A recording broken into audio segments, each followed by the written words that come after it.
So what else?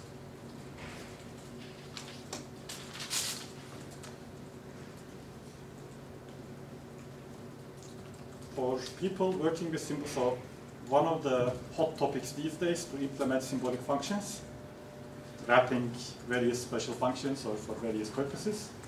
So maybe I should talk about the hierarchy of the symbolic functions that we define. In the file Sage symbolic function, there is the magic that actually wraps the GNAC, so this mechanism. And there is a really, I don't know, fundamental class, which is this function, basically, which handles custom methods and registering things with the PyNAC function registry. So there is a table of what functions are defined, how many arguments they have, how they are printed, and so on. So this basic function method basically reaches into PyNAC and does all of that. But you shouldn't use it directly. Then there are subclasses of this. One of them is, well, I call built-in function. These are all the functions that are defined in the Sage library. This simplifies a lot of things for us. So, of course, when you have one of these objects in Sage, you need to take care of also pickling and these problems. And it is a difference if Sage library has this function and we know that it will have this function in the future, because then you can just say this in the Sage library instead of actually trying to pickle all the custom methods and so on. So this built-in function basically knows that pickling is easy. It just remembers the name. And you just need to store the arguments. And there is this problem with symbolic functions where so in Sage we expect that if you do sign of, okay. So that means that we can never change the order of arguments in a function, in a built-in function. What do you mean order of arguments? It stores its when it pickles, it stores its arguments just in the whatever order they were passed, right? Yeah. Yes. Okay. Which I think okay. Just clarifying. So it's okay if your built-in function, canonicalizes the order somehow. So some of them can be symmetric. I think you're worried about like maybe a year later we decide that yeah. to switch the inputs to some special function, yeah. And then the pickles would be silently broken. Yes. Okay. Don't do that. A user's code would be silently broken too. So that's right. Yeah, same backwards compatibility issue. So the pickle includes a version number. We can always increase the number if it is that specific special function handled. Yep.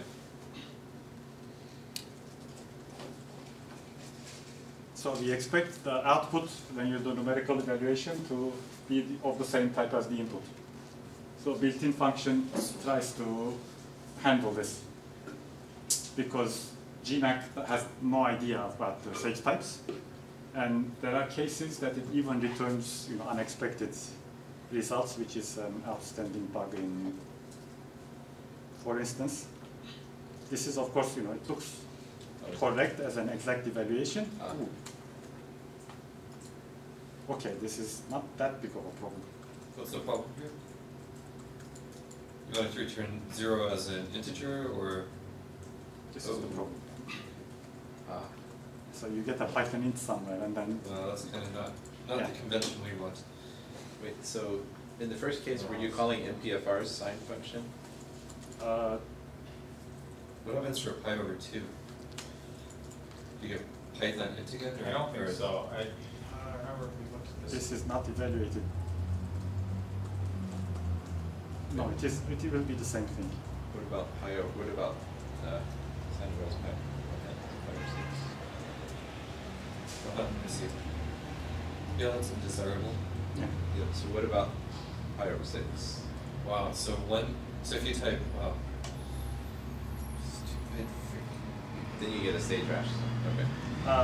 So this depends. Sign is actually implemented in GNAC, and what they actually put in as exact evaluations. So GNAC rationals are converted to sage rationals, but GNAC integers are converted to. There is no such thing as a GNAC rational. That is actually a sage. It's an expression, Yes. a quotient or a product with an exponent, right? I should find. Maybe we can use Bitbucket for that. So 2 to the Yeah, negative 1 I see, is so- given as a. It's very unlikely to hit a bug here because you don't ever type .pi object, you just type sign Yeah. pi. Well, but then it's a symbolic expression that wraps a Python int, right?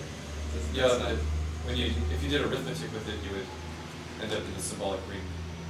But if you did that, and you got an integer and then took Ooh, it so to if the you did- millionth power or something, or you know Or something. if you did, so if you did sine of pi over 2 plus sine of pi over 2, and somehow, are you worried about that?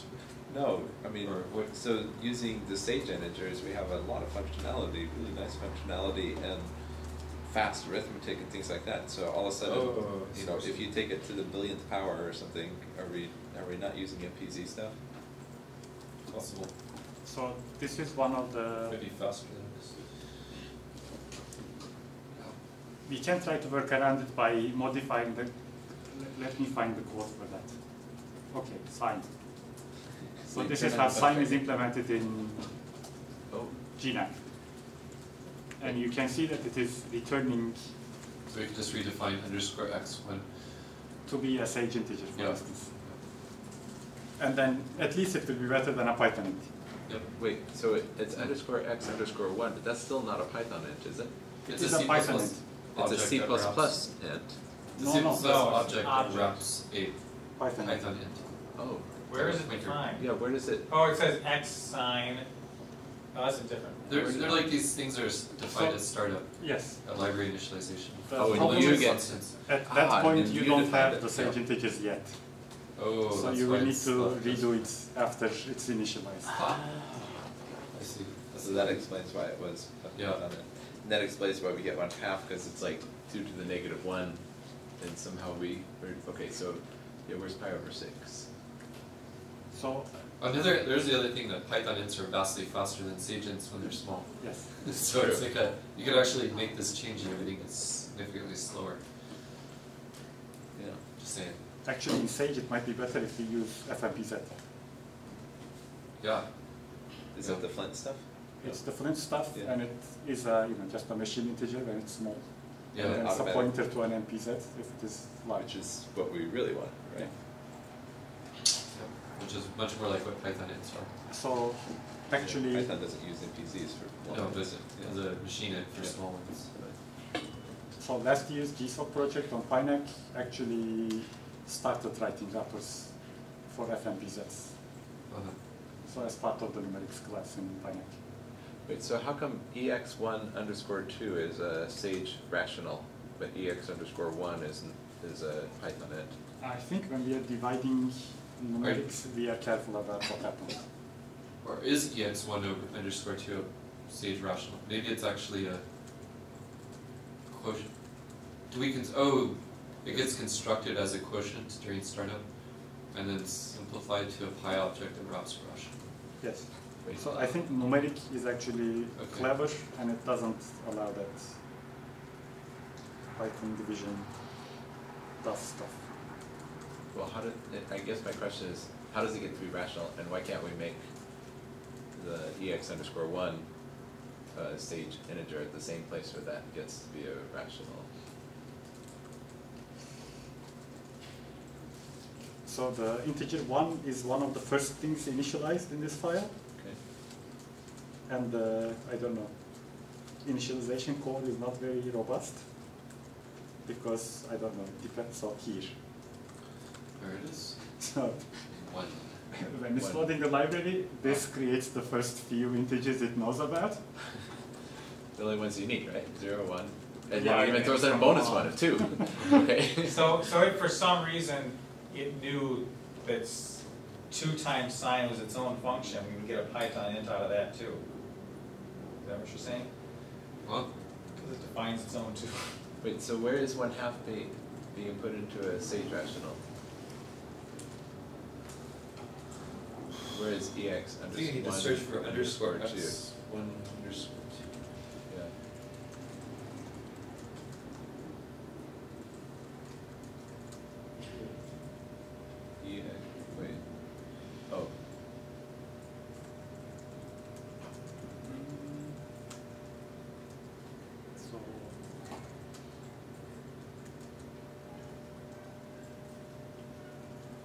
What about searching for x1 underscore 2, because we'll have to Find it somewhere.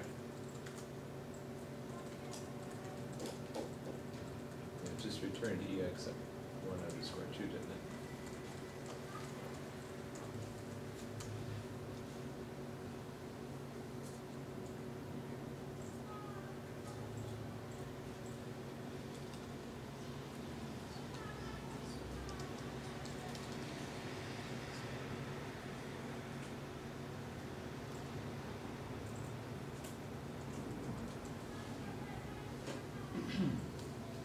Is it I right? don't know, I need to look into that.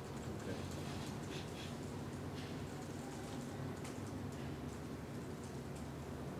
Is it that rational thing right in the middle of the screen there?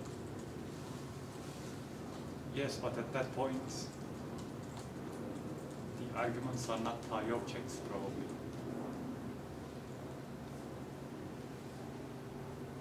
So a numeric Okay. object encapsulates this number t class, which I don't know, goes away in the future.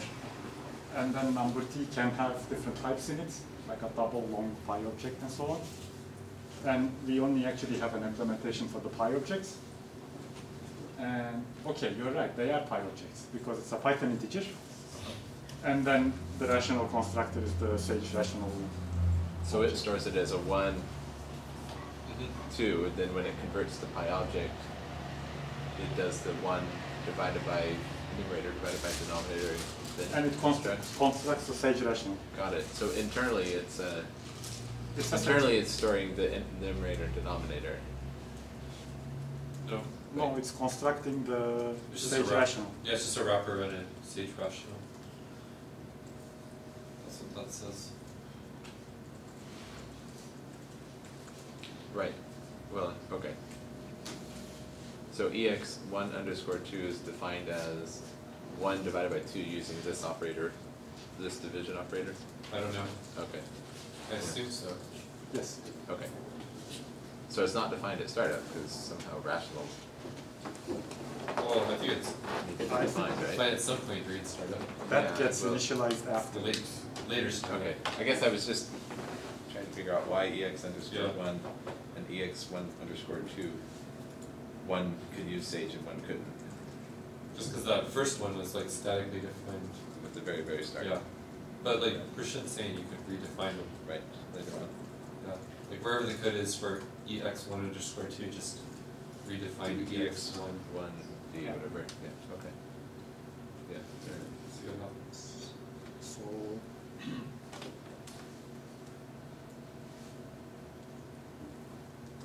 what else?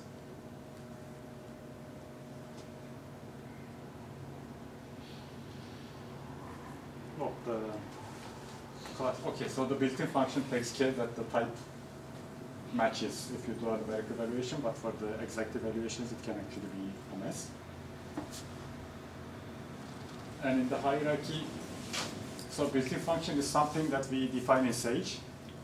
So all the special functions that are, I don't know, written in Sage are actually subclassing this built-in function. For instance, the ones that we saw here. You see that, you know, the log integral, for instance, derives from built-in function and exp integral and everything. But then there are these functions defined in GNAC like sign. And for those, we don't need to do any additional processing, like registering it with the function database and so on. So there's a special class which just forgets about those methods. And besides these built-in function and GNAC function, there is the symbolic function which the users get to access when they do the function fn syntax. So this actually gives you a symbolic function.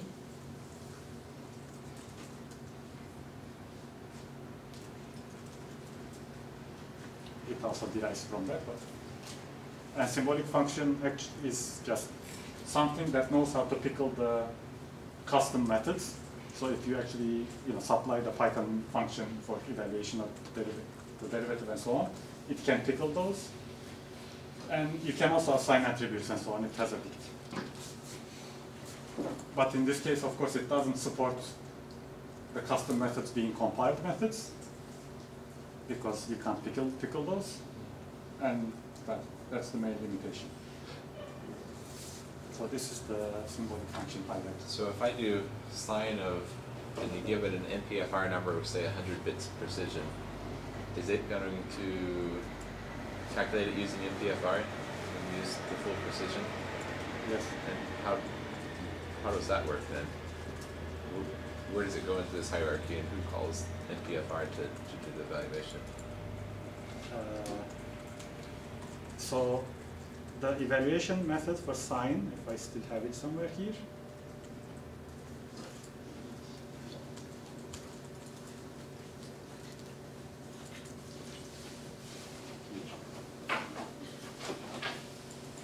So, like the symbolic version, it tries to do the exact evaluation. If it cannot succeed, in the end, it does the numeric. So this whole thing on the top of the code is the symbolic processing. If it's not exact here, it checks if it is actually a numeric and then calls the, so when you convert it to numeric and then call sine on it, this is the C++ function overloading, actually calling it to the, I don't know. So it's something inside of PyNac knows about NPFRs and overloads this. Something inside of PyNac knows how to evaluate sine on a numeric object, Okay. which is just a wrapper around the Python object. Oh, and then it calls the Python function. So this gets forwarded to pynac.pyx, Oh, great. and there is a PySine function there, Yep. Okay. and that X just dot does. sign. Okay. Or X dot sign. Yeah. Okay. Sure. So if this is, in real field with 100 bits of precision, Right, then yeah. dot sign exists, and you Also, get the yeah. right. So this is the calling back into Sage. Yes. Okay. And this calling back into Sage comes from numeric CPP. So somewhere here there is. This is yes. So you see that this number T, which is the type encapsulated in numeric. So PyFuncs is a table of functions defined in Sage that PyNac calls back to, and just PyReturn somehow takes the function as an argument, plugs in and converts types and so on, because you need to do the Python object processing. So that's how things get evaluated. That is, so this can be. Yep.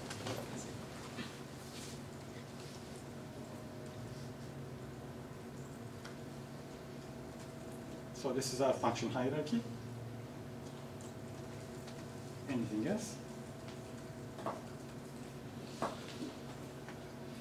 I have an overarching question. Actually, it's the same thing that I asked you last night at dinner. So if you had a year of funding to work on symbolics full time, what would you do? So what I thought about yesterday was mainly, functionality-wise, and so the outstanding questions that we covered. If somebody paid me to work on the symbolics, probably they would pay me to actually fix this, piecewise functions and. But no, These if bugs. you got to set your own priorities for what you saw as like the biggest projects that would take some time to do. So handling special functions properly was the one of the items, and then actually having proper code to do differential equations, difference equations, and things around these. So one of the things what we mostly do is to wrap maxima functions. Okay, I was actually mentioned classes of bugs in Sage, which also comes back to the same point. So most symbolics in Sage, mainly because of historical reasons, is wrapping maxima functions, sometimes unnecessarily. So sometimes we can actually, for instance, if you want to extract the coefficient of a certain term in the expression, you don't need to go to maxima. And that's really a terrible way of doing it. You just know that PyNac does this anyway. This is why it's built. But we still call maxima for some reason. And there are also these very basic functions that still call maxima. Also, rewriting simple things. We don't need to call maxima. We can do them because PyNac actually has pretty advanced expression matching and rewriting functionality. So I think we should try to at least switch some of these over to our native versions, which will make Give an it. example of a simplification that INEC would do nicely. One of the things which leads to a bug, of course, is simplify rational. So if you have a rational function, then we would be a lot faster than Maxima because we have better multivariate GCD implementations than Maxima. For instance, Sage has better multivariable, not GNAC, right? GNAC also I think is quite good. Okay. We broke it when we redefined things like content and GCD of integers and rationals, but otherwise it is quite good. But yes, Sage through singular and factory has really good multivariate GCD. So also symbolic matrices and working with them through Maxima is really slow. Amen. Yeah.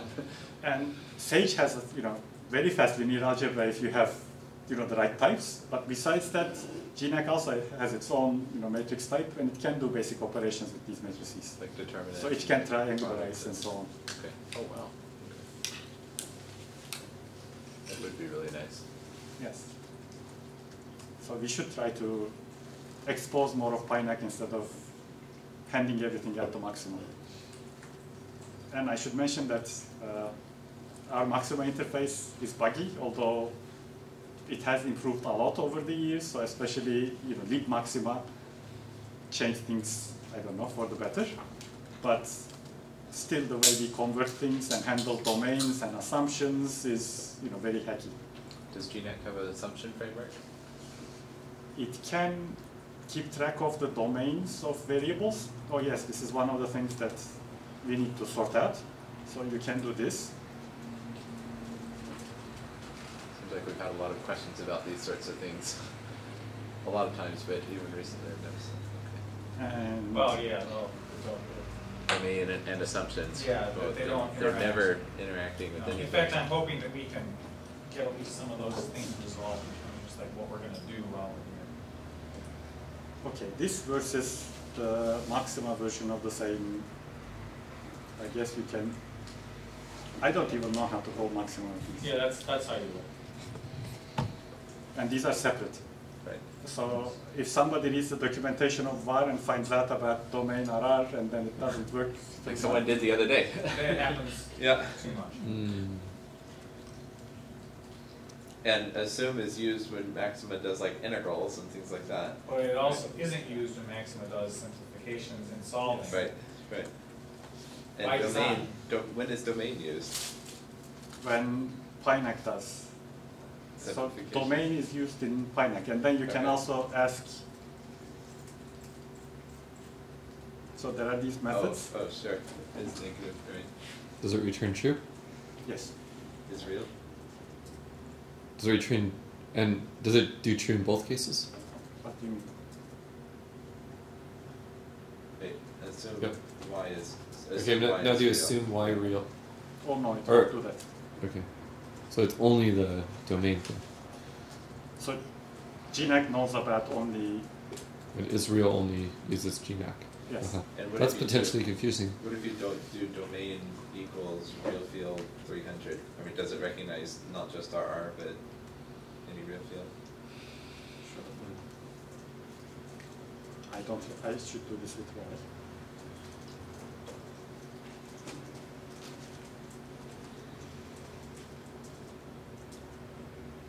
No, Whoa. okay, just RR. Another bug. Okay. Yeah, whoa, that's crazy.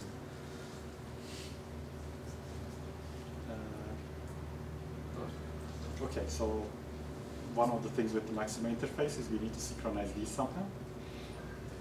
So if we have a domain in GNAC, when we call out to Maxima, set the appropriate assumptions before we Yes. do stuff. What about positive real? So with assume, I think there's a way to make it positive, but what about with domain and GNAC? Well, GNAC has this is negative, it's positive, right? So But domain equals wouldn't allow you to specify. domain So equals you can do positive. this. Oh, so You you can can specify either. two domains, positive reals. If it's positive, it is real. But Or there's no positive integers, positive rationals. No.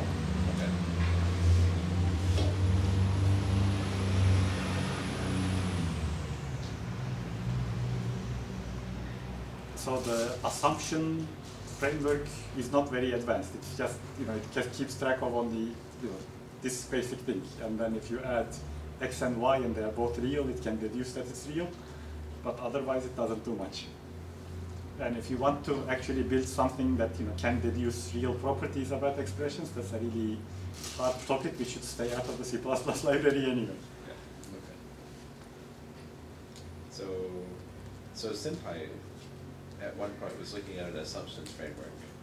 Do you know if they've done anything with the framework or? One of their Google Summer of Code projects this year was to actually get that to work. Oh, okay. And it wasn't accepted. I mean, they wanted to accept it, but the student now works for Flint.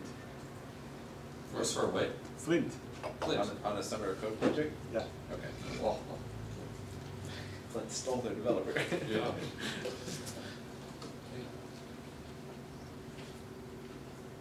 My internet connection is slow, but because slow. So this is the proposal. Remove the old stuff. Wait, remove? Or like make it work? Yeah, it sounds, the entire project is just remove something. I will delete your code for you. My deliverable is. Negative 50,000 lines of code. This kind of sucks. There's a list of reasons I will remove it. It's limited. Hard to extend. Very hard.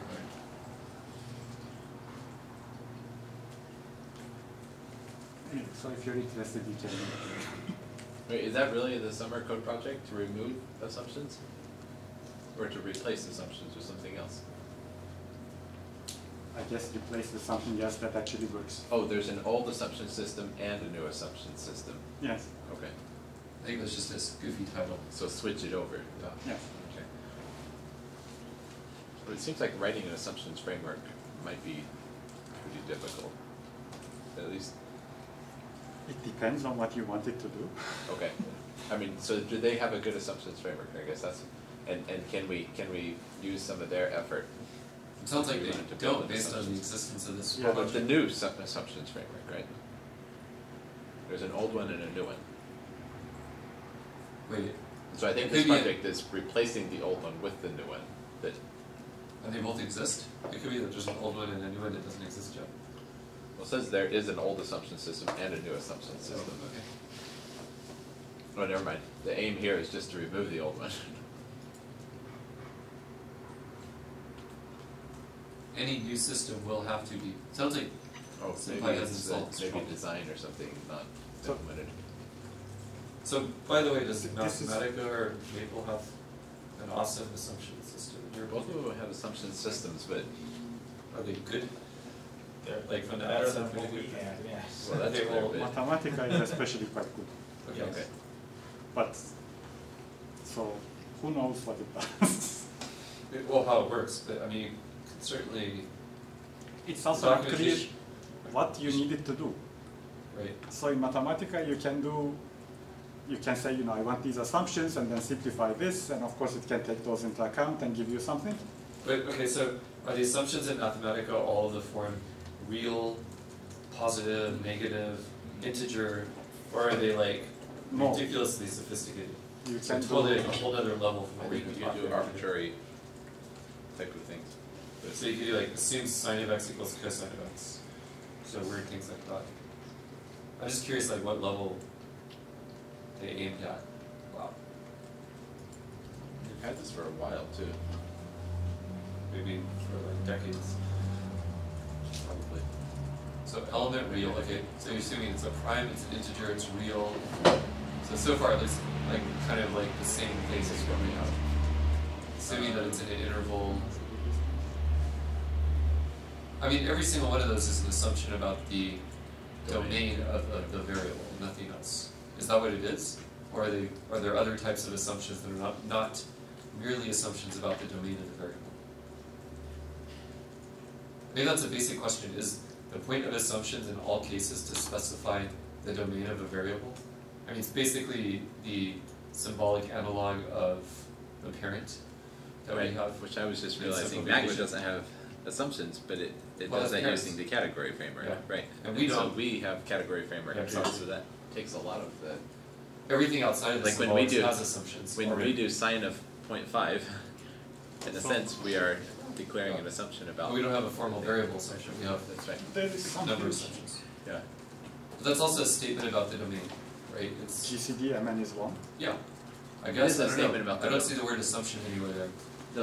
No, The it's second an- argument is right, the assumption. So integer. MN are integer and they are relatively Yeah, prime. that's an assumption about the domain. It's the set of, the domain is the set of pairs m comma n such that m and n are integer. No, it's true, it's a set. It's true. It's set but it's- notation. It says m and n are integers with the property that But you they're can make GCD that is really one. complicated, right?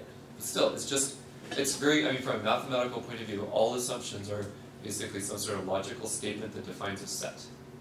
I'm asking that as a question. Is that the case of Can you all scroll down assumptions? and see if there's any others? I mean, is that what you're aiming for?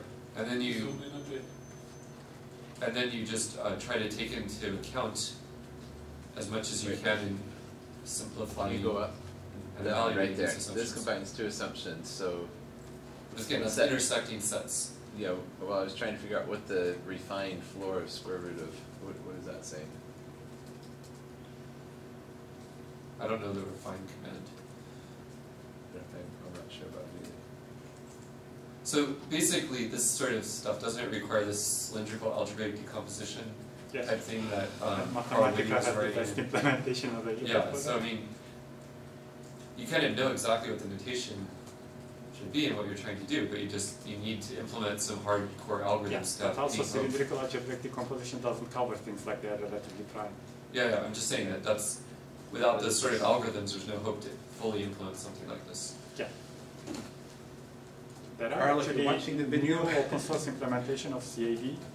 But again, is it, so at the end of the day, assume always is specifying a statement about the set of, about the domain of a symbolic variable. Is that the case or not? It's like a simple yes/no question I'm wondering about. I think so. Because there's other things you could, I mean, you can imagine using the word assume in the context of like saying that there's a relation between two variables. Like assume Well, x yeah. squared equals y squared. Exactly. But that's different. I mean, that's not like a, So Or the maybe it is GCD of actually. m and n equals Okay. 1, I mean, that's sort of a dynamic assumption, right? I mean, it's not giving a static domain about m. well, So I this is wonder about if you m it's and more n like together. x squared equals y Yeah. squared, right? Yeah. So you could do a whole, you can make an algebraic variety via the assumptions in Mathematica. And you could do like assume y squared equals x cubed plus 1. And then it would do simplifications making that assumption. But what if y squared is greater than x squared plus 1, right? Then it's- You need to add that additional assumption in. Yeah, can you? This QEP Probably, CAD yeah. is not ready for prime time. There's 2 tickets open about it. Yeah, well, it doesn't compile anymore on Sage and B either. Also, our version is ancient. Well, that's why Yeah. I said there were 2 things. Yep. There are other open source implementations of CAD. And can you, so in Mathematica, I wonder, can you do like assume sine of x equals cosine of y? So you have like special functions involved, and you define relations between variables. I mean, I guess you can. So, I And then it just. have no idea even to try But, this. but I don't know that it would use it, right? I could probably test it at different places, but yeah, But there's it's a clear question to- about but it's how good much to- you use it. it's good to be clear about what sort of, okay, I guess it says right, is there a documentation on assumption that just says assumption does this? Assume E. Too bad we can't read the source code. It's useless.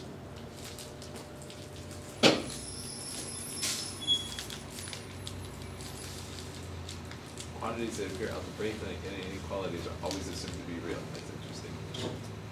That's like what mathematicians do. Okay, assumptions could be equations, inequalities, domain specification, or lists or logical combinations of these. So that's what an assumption is.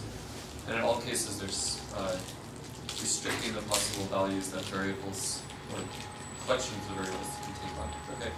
Comment or page, there's a page called some notes on kernel implementation in Mathematica, and it says how assumptions work for Cool. certain. For certain domains. So it says, here's where CAD is used. Right. Okay, Here's so- where simplex algorithm is used and stuff. Wait, so what page is this? So if we ever want to have sophisticated assumptions, we have to Can you, have another project implement Ah, CAD there it is. or get QEP CAD usable from Sage. Okay. polynomial linear constraints are handled by simplex and something else.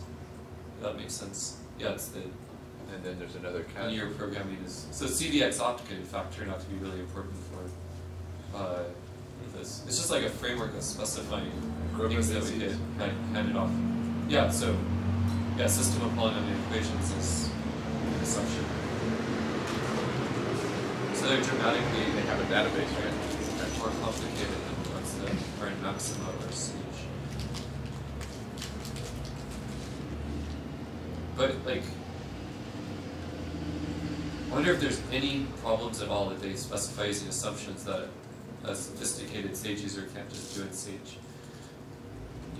At least using QEP CAD. That might be the one. Like we should focus on that also. Which Or I wonder if there's any way we. Carl Whitty said he was like a month or or so away. nobody's from heard from him in like 3 implementation. years. Right, I know if there's any way we could get a hold of him and get at least his code, you know, his unfinished code or something. I'll tell you what happened with that. He was going to. We wrote to Google and said, "Can you fund him to work for like a month and a half this summer on this project?" And they wrote back and said, "No, funds are tight right now because of the financial crisis." And then he quit working on Sage because he was so pissed off about that. I should have probably had a fundraiser on Sage Develop. In retrospect, A I Kickstarter didn't realize. campaign. I didn't think he would be that. Like things would be that affected. That's a rather extraordinary level of. This was before Kickstarter existed. Right, sure. So is he still in the Seattle area? Again, I have not heard anything from him for several years. So for the benefit of the YouTube audience, maybe we should think about some of the other talks that are. Oh. Yeah, okay, This thanks has for been giving well us over your, an hour. I don't know thanks for if the giving YouTube us audience cares. your year-long, It's not or relevant. year-long to-do list here. So 1 hour and 27 minutes is good length for a talk. And good, it's a good maximum length for a talk. And I don't want to throw any fruit because it's really tasty. Alright, so let's thank Burcin first. And then we'll start the next talk in like at 11:45 in 12 minutes. My talk will be significantly shorter. Just go right and talk to it. Legal instruction. Woohoo! Good way to end.